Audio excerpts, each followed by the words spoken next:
இது பார்த்தீங்கன்னா திருப்பூர் மாவட்டம் சோமனூர் விட்டு இது சூலூர் போகிற ரோடுங்க.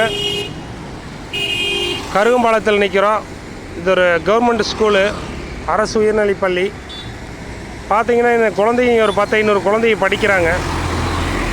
இங்கே ஒரு சரியான வேகத்தடையும் இல்லைங்க. டைமிங் பஸ் இல்லை. டைமிங் பஸ் இல்லாத குழந்தைங்க இந்நேரம் வரல நிற்கிறாங்க.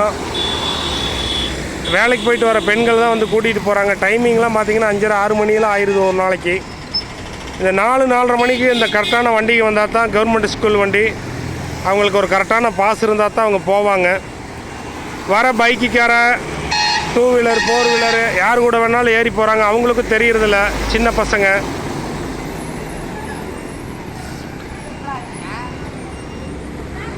பார்த்திங்கன்னா இந்த சூலூர் ரோட்டில், சோமனூர் டு சூலூர் ரோட்டில் ஸ்கூலுக்கு விட்டு வேகத்தடை இல்லைங்க. ஒரே ஒரு வேகத்தடை முன்னாடி போட்டிருக்கிறாங்க. ஆப்போசிட்டில் வர இடக்கு வேகத்தடை இல்லை. நீங்கள் குழந்தைக்கு பார்த்திங்கன்னா ஒரு 400-500 குழந்தைய கிராஸ் பண்ணுறாங்க. காலையில் 9 மணிக்குங்க, திருப்பி 4 மணி விட்டு 5 மணி வரலும். பஸ் டைமும் சரியில்லைங்க. பஸ் அந்த டைமுக்கெல்லாம் இலவச பஸ்ஸு லேடிஸ்க்கு இருக்கிறனால அவங்க டைமிங்க்கு ஓட்டிகிட்ருக்குறாங்க. இந்த ஸ்கூலுக்குன்னு சில பஸ்ஸுகளை வந்து கவர்மெண்ட்டு கொஞ்சம் பரிந்துரை பண்ணுங்கள். இங்கே இருக்கிற அதிகாரிகள் வந்து பரிந்துரை பண்ணுங்கள்.